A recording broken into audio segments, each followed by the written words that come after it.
Et l'origine du problème, une des origines du problème, c'est l'isolement, la non-connaissance de soi. Parce que quand tu te connais vraiment, je pense que tu es beaucoup plus fort et que tu résistes beaucoup mieux à l'invasion et à la déshumanisation. Bonjour à tous, je suis heureux de vous retrouver pour cette dernière vidéo, je crois, de l'année, quasiment. Ah oui, je pense, oui, c'est ça, c'est la dernière de l'année 2025. Nous sommes en train de parler de justement comment se préparer, clôturer des cycles, entrer dans la nouveauté. Pour entrer dans la nouveauté et tracer un nouveau cycle, un nouveau cercle, et bien comment clôturer. La semaine dernière, j'ai commencé à vous en parler en vous parlant de ce texte de Platon qui parle d'une expérience dans l'au-delà, d'un homme qui a vu des âmes qui s'incarnaient ou qui se réincarnaient. Et je vous ai dit, peu importe si vous croyez ou pas à leur réincarnation, l'important c'est que c'est cette idée de commencer quelque chose de nouveau, comment se régénérer, comment on peut choisir la direction dans laquelle on va et comment c'est important puisque les divinités du karma, les divinités de la destinée, les parcs, comme les appelaient les Grecs, qui président au tissage de nos fils de vie, précisent bien que au départ d'une incarnation, il y a quelque chose qui va être continu et au bout duquel on va devoir aller en fonction des choix que l'on fait. Et on comprend bien que justement, avoir le choix, c'est quasiment un privilège et un luxe d'être en capacité de choisir et de ne pas être soumis à la fatalité. Bref, j'ai parlé de tout ça dans la dernière vidéo. Si vous ne l'avez pas encore vue, on va vous mettre le lien dans la description. Je vous conseille de commencer par celle-ci.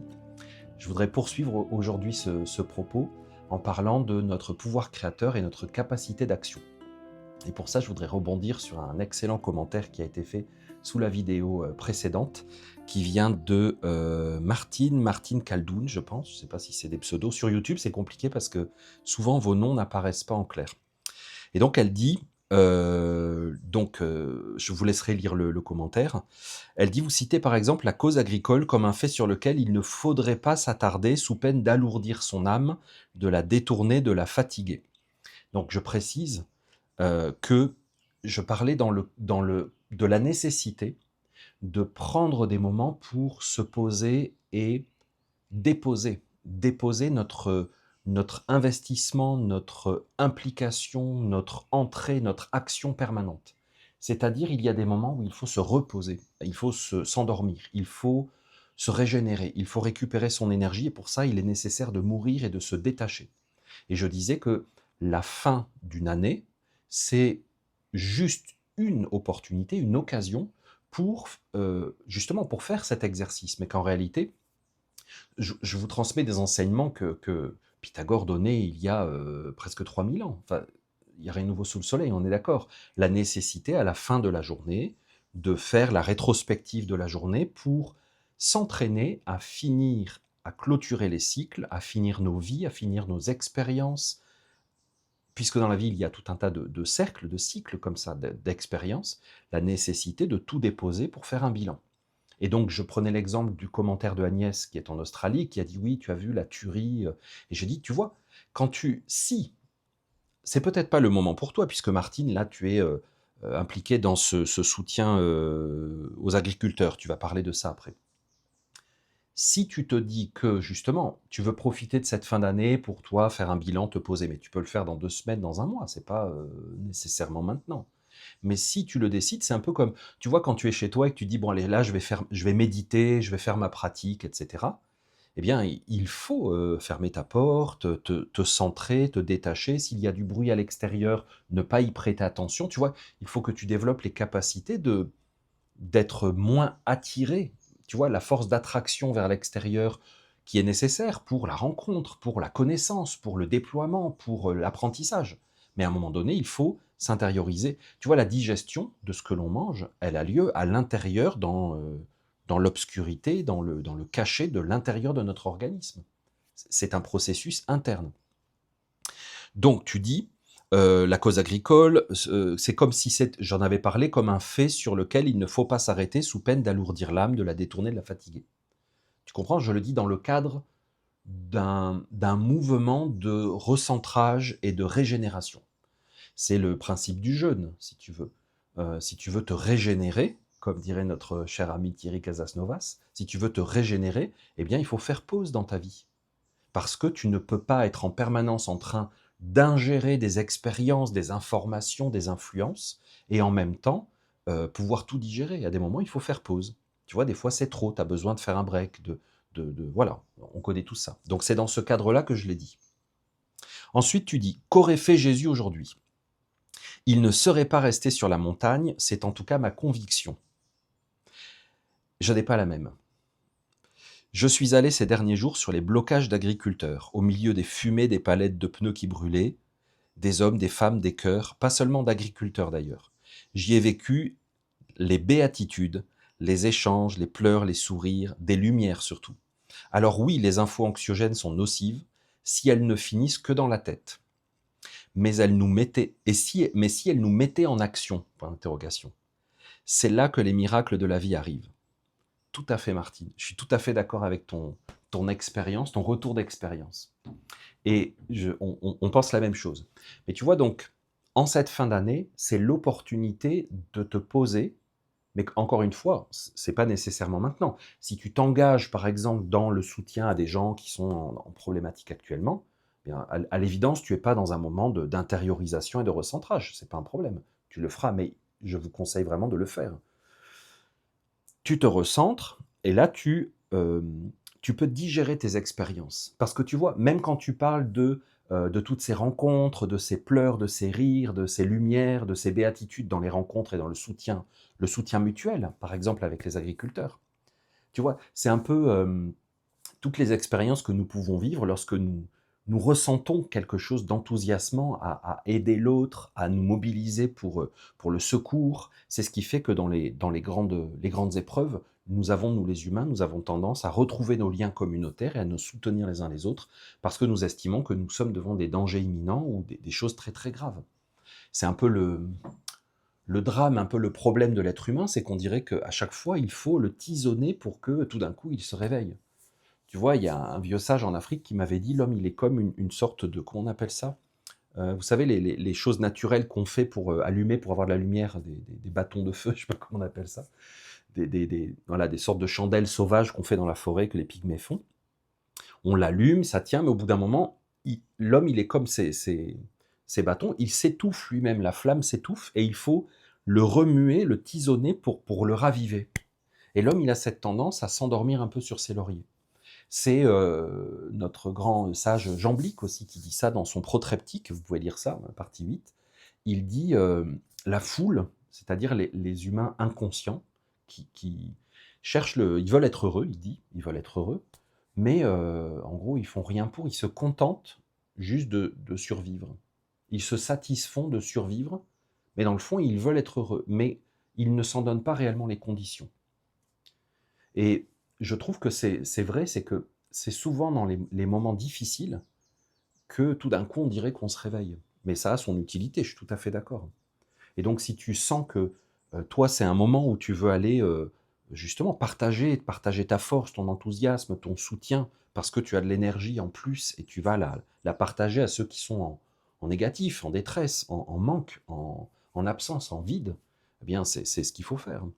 Simplement après, voilà, il faut toujours prendre un temps pour se ramener vers le centre et digérer nos expériences de vie.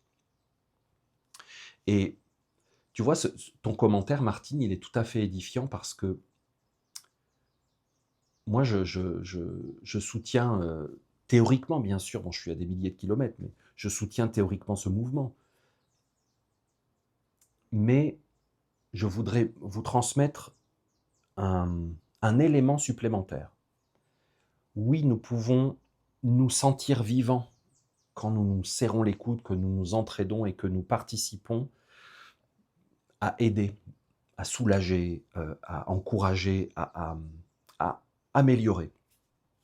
Nous pouvons sentir en nous une certain type d'énergie qui vient, qui n'est pas le même que lorsque nous faisons quelque chose de désagréable ou de toxique ou de négatif on est d'accord, nous pouvons sentir en nous quelque chose qui monte et qui vient. C'est la grande drogue des personnes qui sont dans l'humanitaire et tout ça. Ils sont comme accros à cette énergie, à cette capacité. Il y en a qui en ont une très grande capacité de faire ça.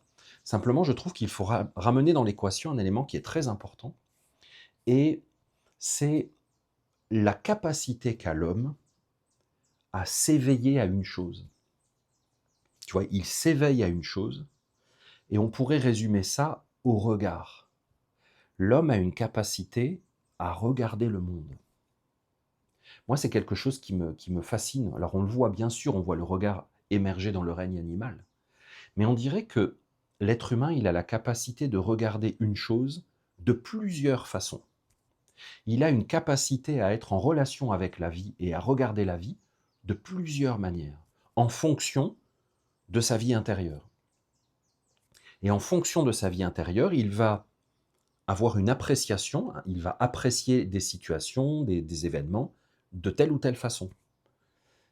Et ce que tu décris est frappant, parce que tu vois, beaucoup de gens ont vu ces actualités et puis sont entrés en colère.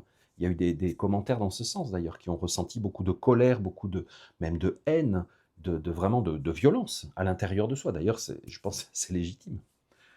Est-ce que la violence est légitime? Je pense que la violence, c'est quand tu dépasses la nécessité de l'action. Donc des fois, il y a des actions qui sont intenses. Ouais. Est-ce qu'elles sont violentes si elles dépassent la nécessité? Donc, tu projettes une certaine énergie en fonction du regard que tu poses sur une chose.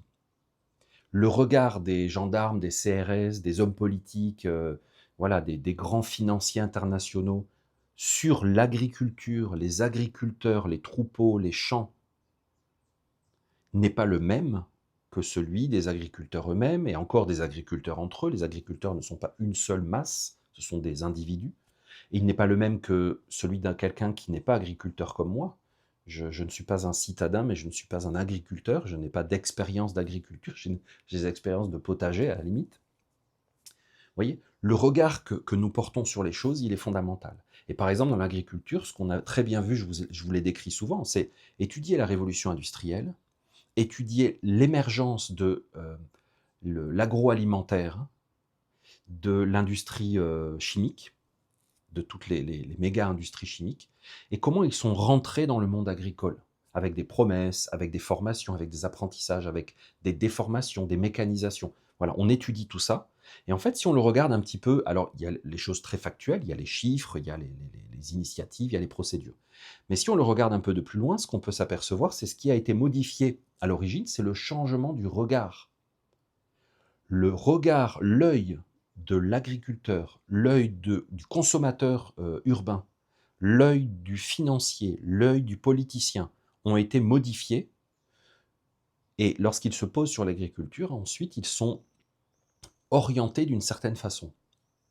Et donc ce que tu décris dans ton commentaire, Martine, tu vois, l'expérience que toi, la plongée que tu as fait, tu as regardé cette situation, tu l'as appréciée, tu l'as sentie, tu l'as vécue d'une certaine façon que tu décris. Et il y en a d'autres qui vont, ils regardent les actualités et ils vont regarder ces informations, ces situations. D'ailleurs, selon bien sûr le regard qu'on oriente. On sait très bien, selon les médias, on va choisir des mots, utiliser des images, associer des images de telle ou telle façon pour fabriquer une certaine perception du monde. Donc cette question du regard sur les situations de vie, elle est fondamentale. Parce que ensuite, parce que non, pour commencer, le regard va décider de ce que tu ingères. Parce que toute expérience est une alimentation qu'il va te falloir digérer et qui ensuite va en grande partie te constituer.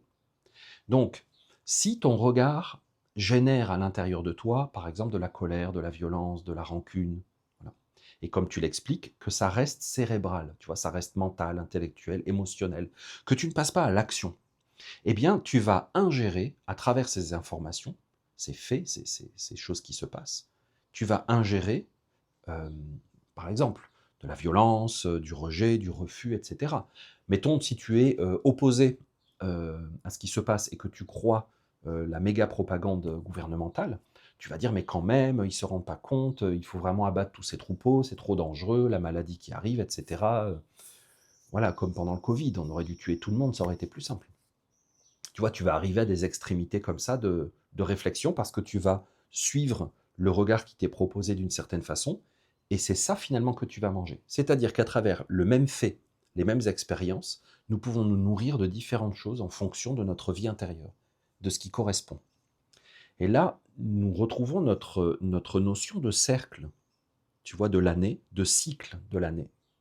C'est-à-dire que Tu vois, il y a des gens qui se réinforment sur internet grâce aux médias, j'allais dire alternatifs. C'est même plus alternatif aujourd'hui, c'est juste des vrais journalistes et des vrais, voilà, des vrais médias. Parce que, franchement, je ne sais pas si vous avez entendu le dernier discours de la présidente de la Commission européenne, mais c'est carrément qu'il faut faire de la prévention sur la mauvaise compréhension que les populations pourraient avoir des situations. Et donc, il faut totalement contrôler les informations et le type d'interprétation qui est fait pour éviter des mauvaises interprétations de la part de la population générale. Là, ça y est, on est en 1984, si vous habitez l'Union européenne, c'est fait, mais ça y est. Pour moi, c'est comme ouvertement les jeux sont ouverts, ça y est. Donc, quelqu'un s'informe de façon libre, d'accord, il voit sur tous les réseaux, il y a des gens en direct dans des situations, comme tu décris, à des ronds-points, sur des autoroutes, je ne sais pas, dans des fermes. Il dit, voilà, il se passe ça, regardez ce qui se passe, etc.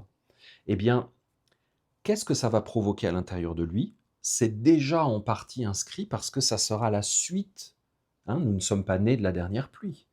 Nous sommes déjà existants, il y a déjà à l'intérieur de nous des prédispositions. Nous avons un caractère, un tempérament, un historique du transgénérationnel, une éducation, des conditions de vie, etc. Donc il y a déjà des prédispositions pour prendre les situations de telle ou telle chose. Tu vois, on va dire, lui, il voit toujours le verre à moitié vide, lui, il voit toujours le verre à moitié plein.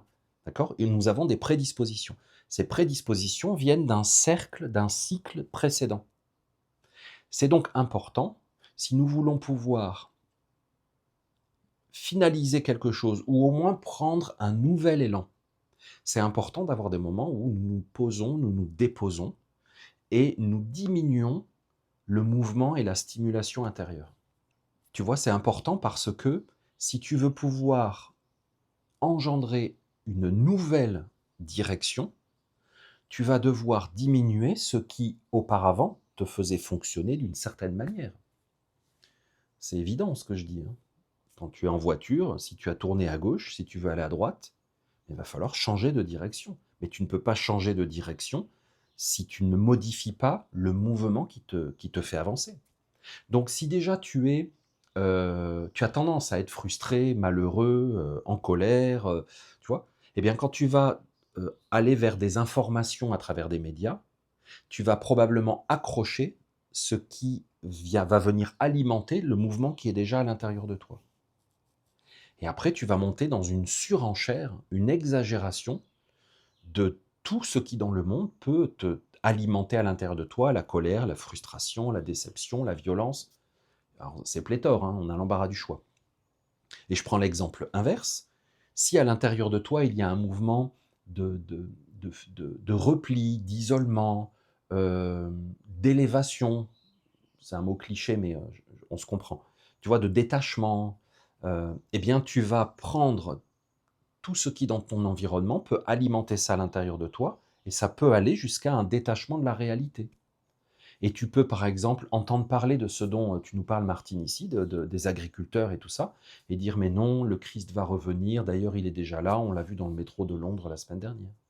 Tu vois, et tout ça n'est rien, nous ascensionnons dans la 6D, je ne connais pas trop ces choses-là. Tu vois, tu peux coller des affirmations qui sont comme sans rapport au bout d'un moment avec la réalité, la violence, la souffrance à laquelle tu assistes. Et je pense que l'attitude juste, elle est au milieu. Et je vous citais ce commentaire de Martine parce que je le trouve très juste. C'est-à-dire que, tu vois, tu as une information et tu sens à l'intérieur de toi un mouvement se mettre en action. Eh bien, il faut aller au bout du mouvement et il faut passer à l'action. Eh bien, en faisant ça, tu engendres un nouveau cycle d'expérience à l'intérieur de toi, mais ce cycle va nécessiter que tu ailles au bout de cette expérience. Au bout de l'expérience. Donc, par exemple, se déplacer, voilà, aller sur place, rencontrer les gens, vivre, se parler, se rencontrer, discuter, s'échanger, c'est déjà avancer dans l'expérience. Mais ce n'est pas nécessairement aller au bout, parce que pour aller au bout, il faut faire un mouvement de réintégration, c'est-à-dire de retour à soi-même. Qu'est-ce que cette expérience t'a appris sur toi, sur la vie? Quelle sagesse? Parce que tu vois, par exemple, ce que dit Jean Blic dans le protreptique, c'est que il suffit pas de vouloir être heureux, et en même temps de se satisfaire de juste vivre. Tu vois? Je ne sais pas si, demain on dit: «Voilà, les animaux qui sont malades, on n'abat pas les troupeaux». Et alors? Bon, bah, non, et alors, j'exagère. Génial! Mais quel est le tu vois? Qu'est-ce que cette expérience t'a appris sur toi? Alors si tu me dis: «Ben, moi, je me suis rendu compte que j'ai un pouvoir d'action sur le monde, que si on est ensemble et qu'on s'unit, on peut faire quelque chose». C'est super, ça veut dire que le fruit de ton expérience dans cette situation particulière, c'est ce que tu as appris sur toi. Maintenant, il faudrait commencer un nouveau cycle d'expérience, un nouveau cercle d'expérience, tu vois? Une nouvelle boucle, une nouvelle année, par exemple, sur cette base-là, en disant: «Cette année, je veux avancer plus loin dans ce qui m'a édifié dans l'année précédente». J'ai été édifié de m'apercevoir que je pouvais agir sur mon environnement grâce à l'union, grâce à la communication. Et par exemple, tu pourrais dire, je me suis rendu compte qu'en fait, ce que cette matrice artificielle veut, ce que ce gouvernement veut, ce que cette Union européenne veut, ce que ces multinationales veulent, c'est séparer les êtres humains, briser les communications, nous faire croire que c'est les agriculteurs, comme si les agriculteurs étaient isolés. Ils ne sont pas isolés. C'est aussi stupide que de dire que les racines ont un problème. C'est comme si l'arbre disait: «Ah bah moi, c'est les racines». Mais non, mais les racines, c'est pas les racines, c'est tout.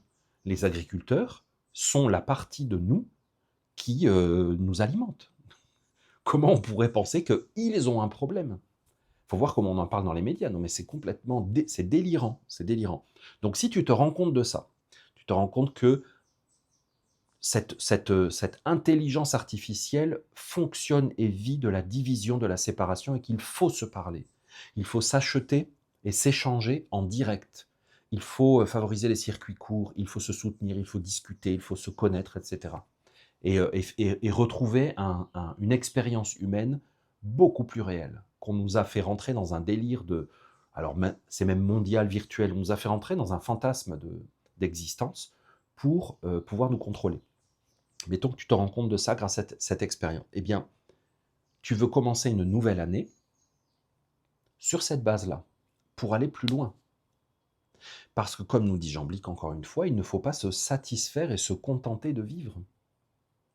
Comme si finalement cette expérience était une fin en soi. Non, si elle est une leçon, elle est une richesse, elle est une expérience bénéfique et enrichissante, eh bien il faut prolonger et faire l'étape suivante.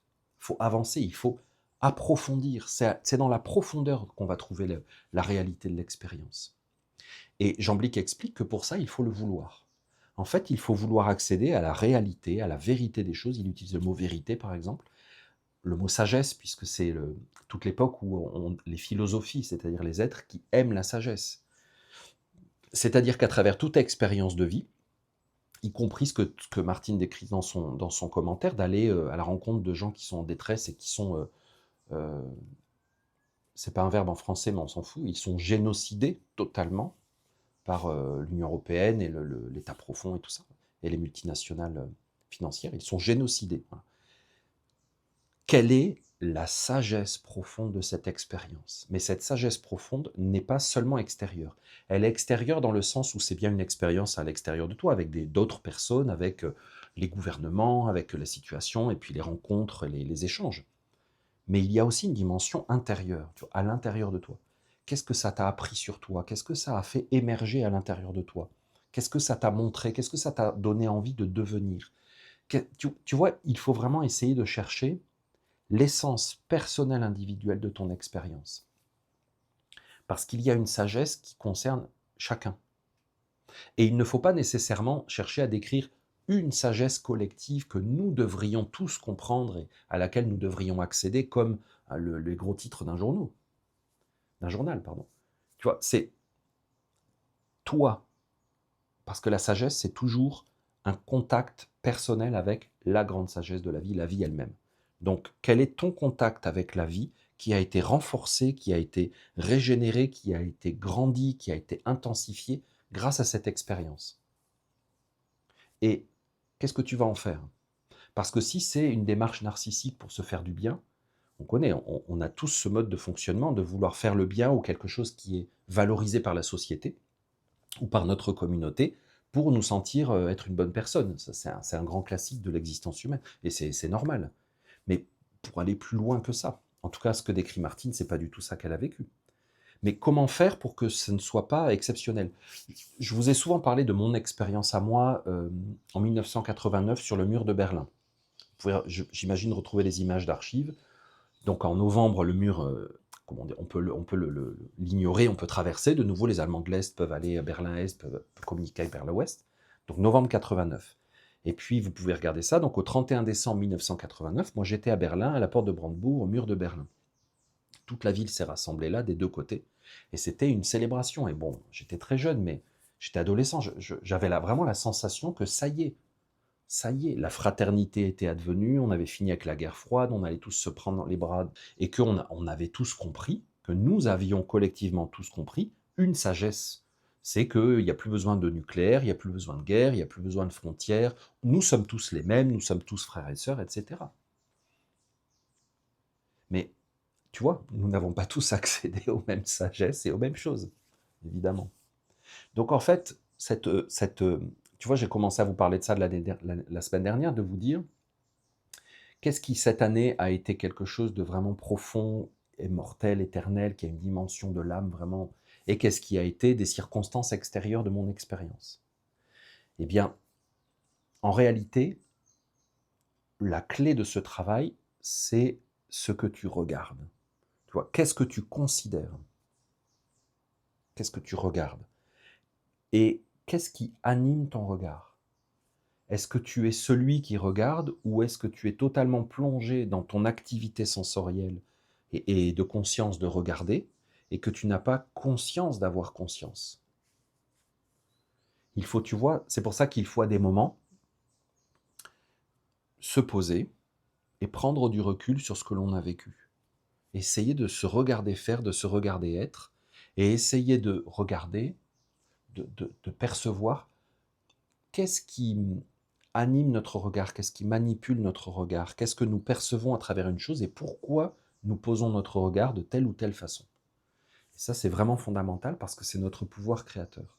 Et c'est un grand pouvoir qu'a l'homme et c'est ce que finalement, je pense, ce qui est énormément convoité à l'intérieur de l'humanité. C'est cette capacité à poser son attention et à voir les choses de telle ou telle façon. C'est ce que cherchent toutes les propagandes du monde, cherchent à s'emparer de notre regard pour nous faire voir le monde, la vie, une personne, un pays, quelque chose, les agriculteurs, les vaches, de telle ou telle façon. Parce qu'une fois qu'on possède ton orientation de perception, eh bien on va posséder, pouvoir manipuler toute la suite de ton comportement. Parce que tu vas interagir, réagir, vivre une expérience en fonction de ton positionnement. Or, le positionnement, c'est le début de traçage d'un cercle, toute une expérience. C'est donc super important. Il faut donc prendre le temps de regarder notre positionnement par rapport à nos expériences de vie. Et en faisant le tri, tu vois par exemple, ce que nous décrit Martine, de passer à l'acte, de ne pas rester juste dans l'indignation et l'anxiété générée par les actus, mais de passer à l'acte. C'est briser un envoûtement collectif, une sorte de magie. Je sais pas comment. Oui, tu sais, c'est dans un Walt Disney, La Belle au bois dormant. Il me semble qu'à un moment on voit une sorte de fluide verdâtre, ou je sais plus, qui circule dans le château pour endormir tout le monde, intoxiquer tout le monde. Voilà, c'est exactement ça. Ça, c'est les médias. C'est-à-dire de t'informer de quelque chose pour te faire plonger dans un rêve, un sommeil. Tu vois, c'est un sommeil. Ça peut être un cauchemar, un sommeil désagréable et agité. Eh bien, tu vois, de passer à l'action, c'est briser cet envoûtement. C'est dans le château de la Belle au bois dormant, rester vivant. Ne pas se faire envahir par ce fluide, par cette espèce de force sinistre comme ça. Et donc d'aller plus loin dans l'expérience. Ça, c'est génial, parce que du coup, tu ne te laisses pas, tu ne laisses pas un certain regard se mettre à l'intérieur de toi. Tu vas te confronter à une expérience beaucoup plus personnelle et individuelle, et tu vas poser ton regard sur la situation.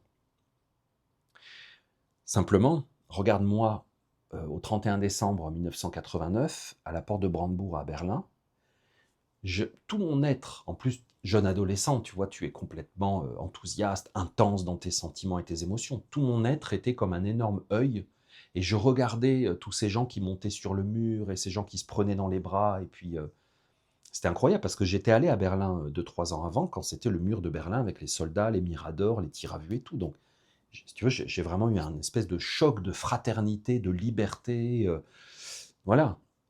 Mais moi, j'ai regardé cette situation avec mes propres conditionnements intérieurs, mes propres espoirs, mes propres fantasmes. Je n'étais pas réellement dans l'objectivité de ce qui allait se passer et des motivations et des tractations géopolitiques internationales, etc. Je n'étais pas dedans. Donc, il me manquait des éléments.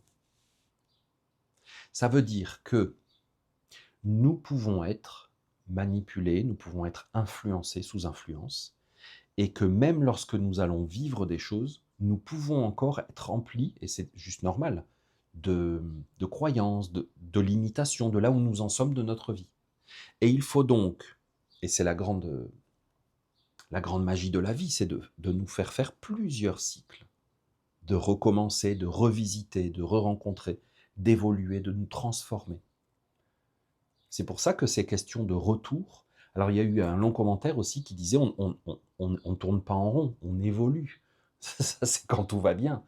Moi, je vous l'ai souvent dit, quand j'étais enfant, je faisais mes Noëls toujours aux mêmes endroits, dans la même famille, et puis j'ai eu plusieurs fois la sensation que je revivais la même pièce de théâtre. Tout était exactement pareil, il n'y avait aucun changement dans les conversations. C'est désespérant, ça aussi.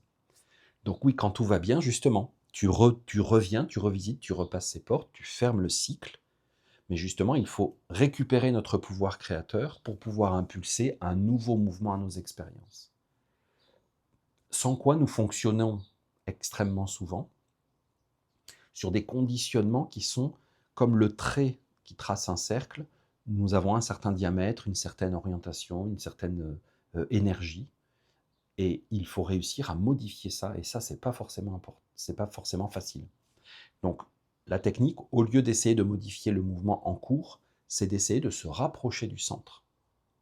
Donc, de se poser, de fermer les portes, les fenêtres, les écoutilles, et de plonger dans les profondeurs, juste pour un moment, pour comme laisser ce qui est du bruit s'arrêter, et essayer de percevoir au-delà de ce bruit le mouvement profond de mon être.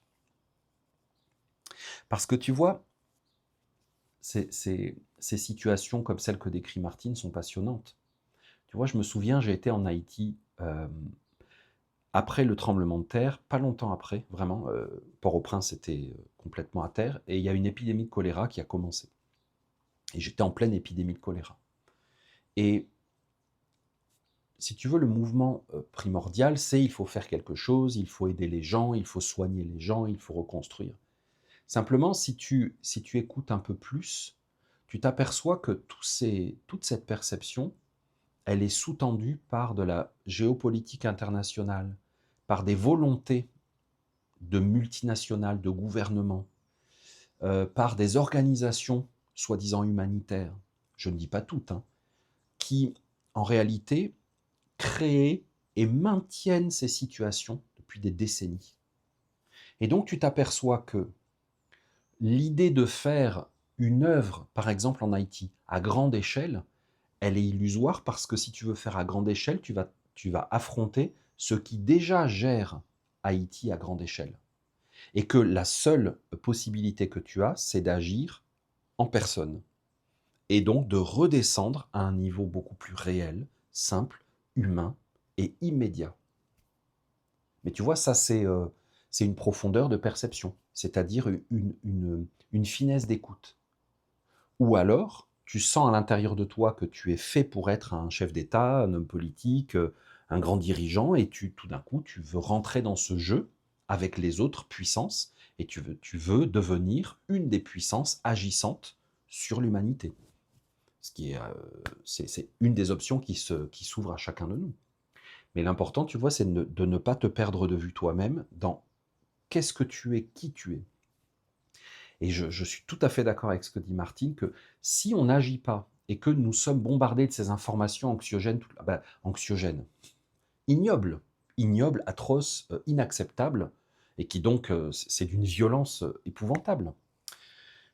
Si nous sommes bombardés de ça et que nous ne faisons rien, eh bien, nous restons complètement passifs et nous laissons ce regard porté sur le monde faire de nous des êtres passifs. Un petit peu comme, tu vois, on t'attache, c'est ce que décrit Platon dans son histoire de la caverne, la grotte, tu sais. On t'attache et on te fait voir des ombres comme ça. Mais en faisant ça, on fait quoi?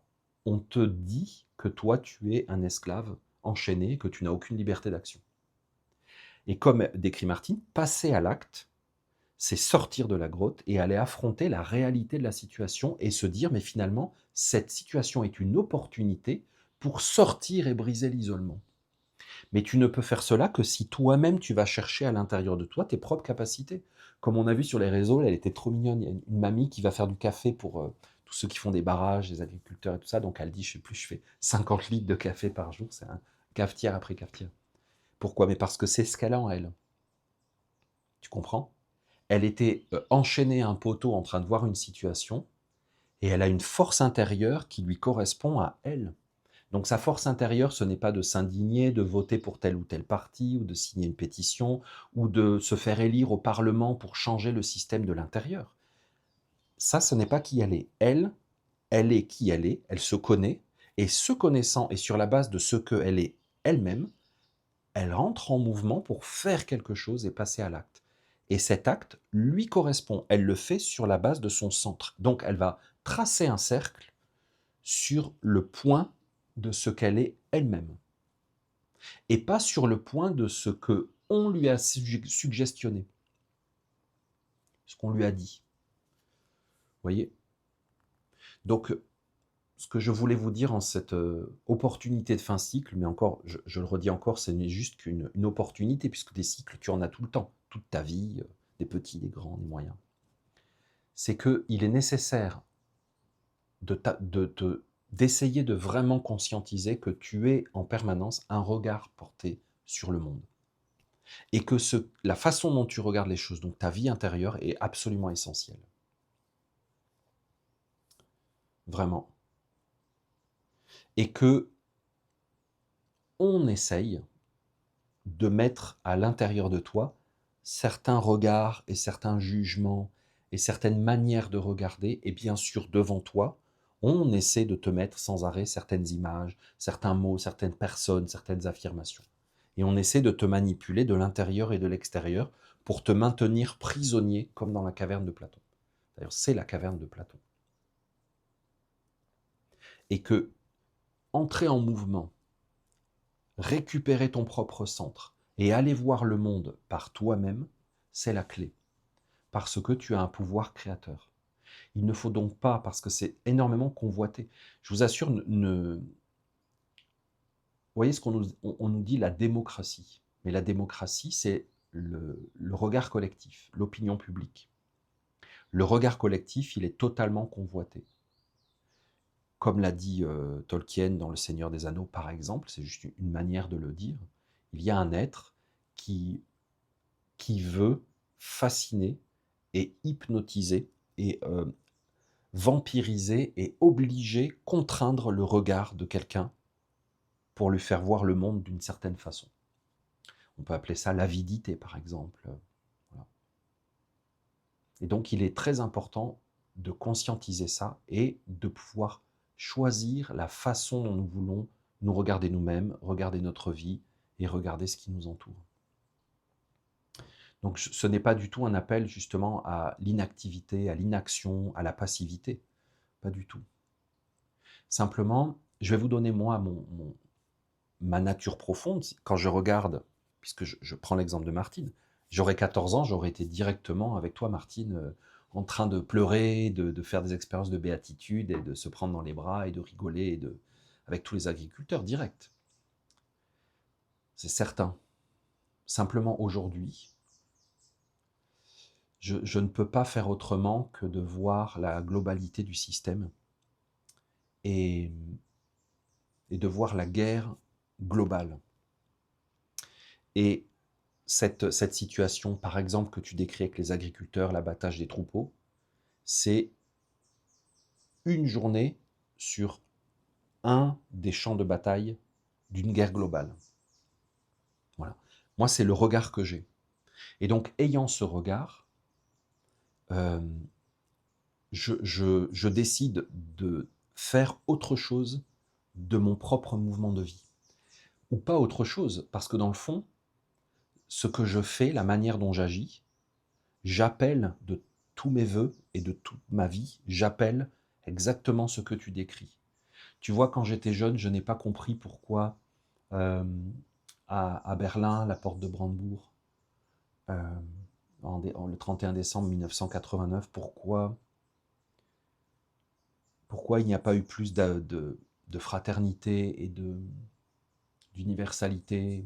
Il y avait beaucoup de curiosité, il y avait les journaux, il y avait du champagne, mais il y avait une sorte d'excitation superficielle, un peu comme quand on gagne un match de foot. Mais et pourquoi le lendemain, les gens ne s'embrassaient pas dans la rue et, tu vois, moi, bien sûr, j'étais jeune adolescent, mais c'est que c'est ma nature. Moi, je pense que nous devons vraiment communiquer, nous échanger. Et voilà, je ne comprends pas l'attitude générale des gens souvent. Et je trouve que nous nous énervons trop tard. Tu vois, quand je pratiquais la naturopathie comme naturopathe, souvent, l'immense majorité, la quasi-totalité des personnes qui me consultaient, c'est quand il y avait un problème. Tu vois, c'est compliqué après, c'est plus compliqué. Surtout qu'après, il faut changer d'habitude, parce qu'en réalité, c'est toi-même qui t'es mis dans cette situation. Tu vois, voilà, c'est plus moi-même. Donc quand je regarde cette situation, je pense à mon papa qui avait une ferme et qui avait ses visiteurs de l'agroalimentaire qui lui ont appris la mécanisation, l'utilisation des engrais, qui lui ont formé le regard sur sa propre vie, qui lui ont transmis tout le système. Je ne dis pas que tout était mal et que les engrais étaient négatifs totalement, nécessairement, que la prophylaxie c'était pas bien. Il y a plein de choses qui étaient positives là-dedans. Mais, si tu veux, je pense à ça. Et donc, aujourd'hui, on est 60 ans, 70 ans après, eh bien, c'est compliqué. Ça me rappelle vraiment certains patients en naturopathie qui venaient et puis ils avaient un problème. J'ai mal à la tête, machin, je dors pas, je suis épuisé, j'ai mal au ventre. Mais quand tu étudies un petit peu, en quelques questions, leur mode de vie, d'alimentation, leur hygiène émotionnelle, mentale, bah forcément qu'ils vont mal. Ils ne sont pas éduqués, au contraire, ils ont été même déformés, mal éduqués. Il y a un énorme travail de fond à faire, vraiment. Donc c'est pas décourageant, mais c'est juste que moi, c'est ça qui m'intéresse plus, par exemple. Voilà. Je crois énormément à ça. Et je pense que plus nous serons nombreux à, à être dans une forme d'authenticité, de sincérité, à récupérer notre pouvoir créateur, euh, plus des êtres vont eux aussi avoir l'idée de réagir, de ne pas se laisser faire. Moi, je suis sidéré à quel point les humains se laissent faire dans certaines situations. Je ne dis pas que c'est facile, hein. Mais on l'a vu encore pendant le Covid. C'était sidérant, je trouvais. C'est-à-dire que je pense que dans un grand corps social, il y a des êtres qui ont une capacité créatrice et d'autonomie moindre, moins forte. Ils sont plus dépendants du cadre général. Et ce sont des types de personnalités, des destins, c'est comme ça. Et il y a des êtres qui ont une plus grande capacité d'agir sur le cadre et de créer dans un groupe une vision, une orientation. Il y en a qui ont cette capacité, c'est leur nature. Et aujourd'hui, je trouve que souvent ces êtres-là, c'est les aveugles qui conduisent les aveugles, nous mènent carrément nulle part, avec une stupidité, mais c'est effrayant, effrayant. Donc, moi, si tu veux, c'est ma réaction. Mais pourquoi c'est ma réaction? Parce que je me connais, parce que je me centre et parce que j'essaie, c'est difficile des fois, de ne pas réagir à ce que nous voyons, qui est complètement voilà, enfin, il n'y a même pas de mots pour qualifier tout ce que nous voyons actuellement dans l'humanité, mais c'est sidérant. Vous voyez, je vous parlais du discours de la dirigeante de l'Union européenne, mais je ne comprends pas qu'aujourd'hui, là, dans les rues de toute l'Europe, il n'y ait pas tout le monde qui sorte et puis qui aille la sortir Manu Militari de ce château, de cette tour d'ivoire de l'Union européenne. Pas elle en tant que personne, être humain, mais tout ce système. Je ne comprends pas. Donc après, les gens vont dire oui, mais tu te rends compte, mais en fait, ce ne sont que des conséquences de tout ce qui est en train de se passer. Le discours qu'elle a tenu, où elle dit qu'il faut faire de la prophylaxie, Il faut anticiper les mauvaises compréhensions de la réalité et donc les manipuler avant même qu'il puisse y avoir discussion. Mais ça y est, enfin je veux dire, c'est comme, tu vois, quelqu'un te dit: «Je bois, 15 litres de bière par jour», et c'est pas la peine qu'il vienne te dire: «J'ai un peu mal à la tête». Tu vois? C'est comme non, non, sérieusement, tiens, ça me rappelle une dame que j'avais rencontrée, puis qui buvait 15 cafés par jour et qui trouvait qu'elle avait souvent la bouche sèche et puis mal à la tête. Tu comprends? C'est voilà. Ça veut pas dire que c'est idiot et tout ça, non, mais c'est juste qu'il faut régler le problème, tu vois, à l'origine. Et l'origine du problème, une des origines du problème, c'est l'isolement, la non-connaissance de soi. Parce que quand tu te connais vraiment, je pense que tu es beaucoup plus fort et que tu résistes beaucoup mieux à l'invasion et à la déshumanisation. Il n'y a pas de déshumanisation générale théorique. Il y a une déshumanisation personnelle. Quand on t'empêche de te connaître toi-même, quand on t'empêche d'exprimer ton être vrai et d'accomplir ta destinée personnelle, on te déshumanise. Renoncer, c'est pas un problème. Jean-Blic le dit dans le Protreptique, il dit pour chercher vraiment la vérité profonde et la sagesse profonde, il faut souvent renoncer à plein de choses qui sont moins importantes dans notre vie pour se prioriser. Donc c'est pas un problème. Mais renoncer à soi-même, c'est renoncer à Dieu. Donc ça c'est grave. Donc la question est essentielle, elle est individuelle. Voilà, en cette fin d'année, je voulais vraiment vous encourager, vous exhorter à essayer de vous intéresser à ce pouvoir créateur que nous avons tous et qui est énormément convoité et manipulé pour nous faire nous embarquer dans des cercles d'expérience, dans des cycles de vie qui, à la base, au départ, au premier point de traçage du cercle, ne sont même pas alignés sur notre propre cercle intérieur. Tiens, j'en parle, ça me fait penser à la roue médecine. J'en parle dans le traité de médecine sacrée, en livre, et dans la formation médecine sacrée. J'en parle en long, en large et en travers, aussi dans la masterclass. Vous avez ça sur le cercle d'études sur mon site. Où est le centre, où est le point d'origine du cercle de tout ce que tu es en train de faire dans ta vie. Tu vois, alors à l'échelle de ta vie entière, mais aussi à l'échelle d'une expérience. Voilà. Parce que tu vois, bon, il faut que je finisse. Ce que décrit Martine, tu vois, d'aller au rond-point avec des gens qui sont en train de brûler des pneus et tout ça, de protester, si tu y vas rempli de haine, de colère et tout ça, mais en fait, tu ne vas faire que augmenter cette énergie. Alors que ce qu'elle décrit, c'est génial. C'est-à-dire que c'est justement de briser cet envoûtement général d'isolement, de dénonciation de l'autre et de séparation de la société, et justement de retrouver nos liens, et de retrouver la réalité finalement. C'est ça que nous devrions faire dans toutes nos expériences de vie. Donc même si vous avez des conflits avec quelqu'un, si vous avez des situations qui ne sont pas claires, revenez à la réalité. Dites les choses comme elles sont et posez vos conditions et tracez votre cercle sur la base de votre propre centre. Pour ça, il faut que votre regard soit désintoxiqué, calmé, parce que souvent nous regardons les problématiques en étant habités par la problématique elle-même. Et comme l'explique Platon, nous cherchons la solution à un problème en ne regardant que le problème. Et c'est certainement pas en regardant une maladie que tu vas trouver la santé. C'est sur ces belles paroles que je vous laisse pour cette dernière fois de l'année, bien que c'est pour moi juste un chiffre, hein, on est d'accord. Mais quand même, je sais que pour beaucoup d'entre vous, c'est important, ça a une réalité. Et comme je vous l'ai dit, c'est une opportunité d'essayer de clôturer des choses. C'est toujours un plaisir de lire vos commentaires. Vous savez que je voudrais maintenant être un peu plus en interaction avec vous à travers ces échanges, quand ça me correspond, quand ça m'intéresse et quand ça m'interpelle. J'ai toujours beaucoup de plaisir à vous lire. N'oubliez pas bien sûr de liker la vidéo, de la partager, et donc de partager vos commentaires, parce que je pense que vous êtes des milliers à vous lire les uns les autres, et ça crée toute une communauté de réflexion. C'est super enrichissant pour nous tous. Je vous remercie de m'avoir écouté jusqu'au bout. Je vous souhaite une super belle année pour ceux qui la commencent. Tout le monde ne vit pas dans le même temps, il me semble. Partout sur la Terre, prenez soin de vous, prenez soin de votre cercle de vie, libérez votre regard sur la vie, récupérez votre être. Rapprochez-vous de votre propre centre afin de tracer dans votre vie un cercle qui soit le vôtre propre.